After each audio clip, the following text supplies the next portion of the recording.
Hi guys, my name is Jeffrey. Jeffrey, my name's Jeffrey.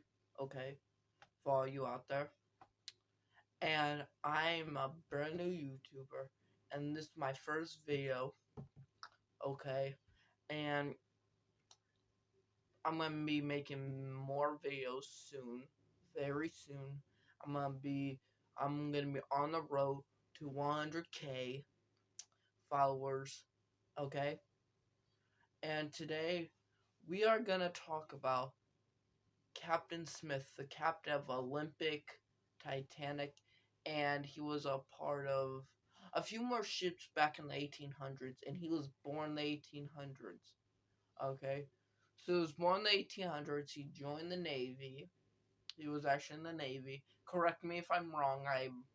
I focus more on the officers of on Titanic, not really the captain, but I do follow him. But Captain Smith was one of the best captains of them all. He really was the best captain that you could wish for. Remember Captain Scatino on the what is it, Costa Concordia? He was a horrible captain. Horrible. Shame him. Shame him. Captain Smith. So let's see. Let's go back to 1912.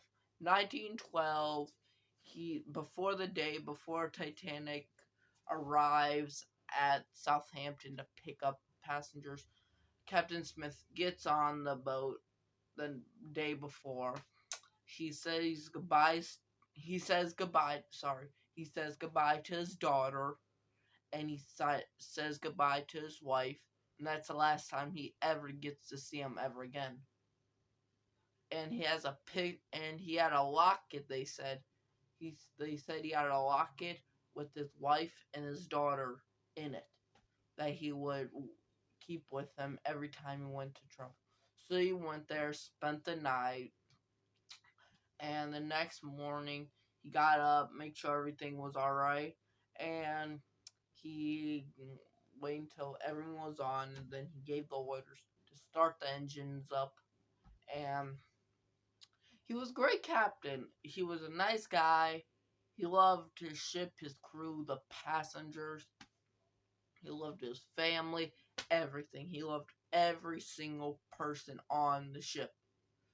So the first, the first, well, the first day. Let's start there. The first day of the voyage. I'm sorry, this is my first time. The first day of the voyage, he decided, let's stretch our legs. So he told Officer Murdoch and Officer Moody to get the ship up to 29 knots of speed. And so he did that. Everything was pretty normal. The officers did their duties. Captain Smith did his duties. He went to dinner, lunch, everything. He would have meetings with Thomas Andrews, making sure the ship was all right. He had meetings with J. Bruce Ismay, every single person. And that was he was a very nice man, basically. He was a very nice man. He didn't want nothing bad to happen to ships. And guess what? He was in one collision, actually. The Olympic with the Hawk Navy ship, the Hawk. Yeah, but that was alright. He took care of it. He got it back to Belfast, and they fixed it up and everything. But there was coal fire that he was trying to get out, and so they threw coal on it, but he didn't want that. But it was the only thing to do to get it, just to put it out. But it was still a little bit going, so we came up the hall a little bit. So let's go to Sunday night. Imagine Sunday night. What can I use? Okay. Let me use my drumstick. Okay, imagine this is the Titanic. It's sailing through. Half an hour later. Okay. Half hour later, midnight. The lookout say, "Iceberg ready!" They try to turn the ship. They try to turn the ship. They try to turn the ship, but it's too late. It collides. Officer Murdoch says, "Hold the port! Hold the port!" And they turn. It breaks off, and the iceberg just goes far away. They stop the engines. Check out for damage. Captain Smith checked all damage. He had a meeting with Thomas Andrews. He did everything in his power. And real quick, since he lost his life on Titanic, and let's do this for all the Titanic passengers. Let's have a moment of peace.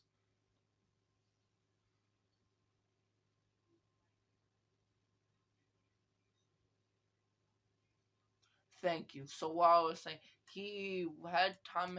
They looked for it, and what was the problem? And the mailroom was flooded, and he said, "Get the pumps, get everything to pump the water out."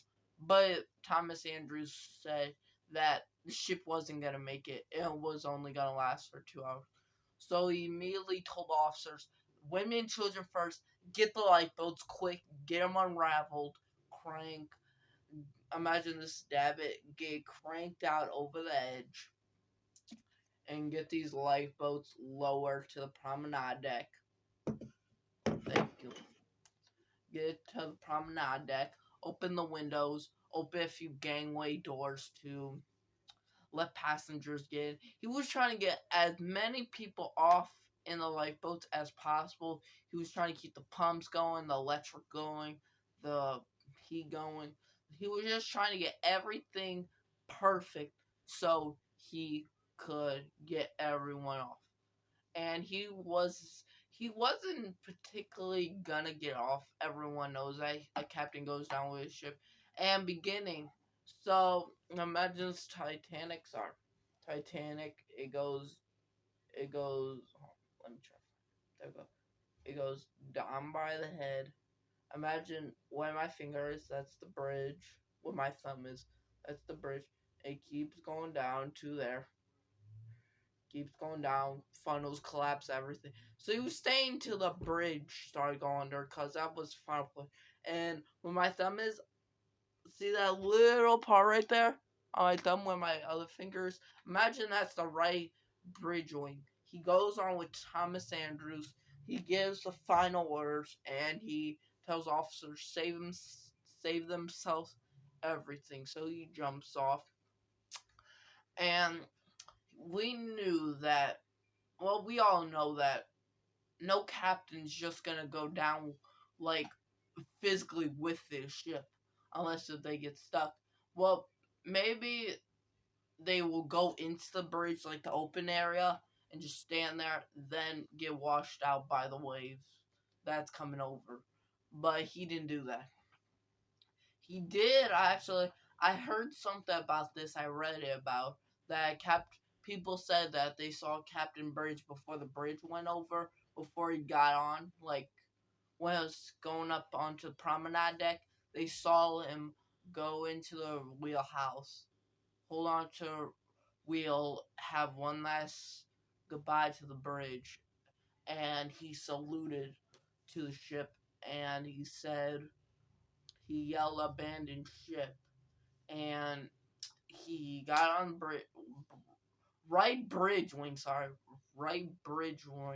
with Thomas Andrews, and he jumped with him, and that was it. Besides, there was one report by a man on Collapsible B. They said they saw old man kind of like Captain Smith, and he was asking, "Hey, can I get on?" And no, and they said no, and he saluted them, saying, "Have a good night. Be careful." And yes, but if he made any actions, let me know down in the comments, or if you can figure out what any ships that he was on. Thank you, I'll appreciate that. But everyone has made mistakes, and people who said like he did that, that was his fault. Okay, he makes mistakes. It's all right. We all make mistakes. But he wasn't going for a speed record. Just to let that out there. He wasn't going for a speed record. He changed his course, but he was still going to Saint City, but that's normal. If you didn't know that, that was pretty normal back then. He didn't do nothing wrong. He was trying to keep his ship. He did the best he could do. He stayed on it until to him, the very end. But he was a good captain. I think we all need to remember that he did everything in his power to save as many people as possible on the Titanic. Well, leave a comment, and subscribe. Ring that notification bell, and I'll see you all in the ocean. Facebook right ahead, and salute you. See ya. Bye.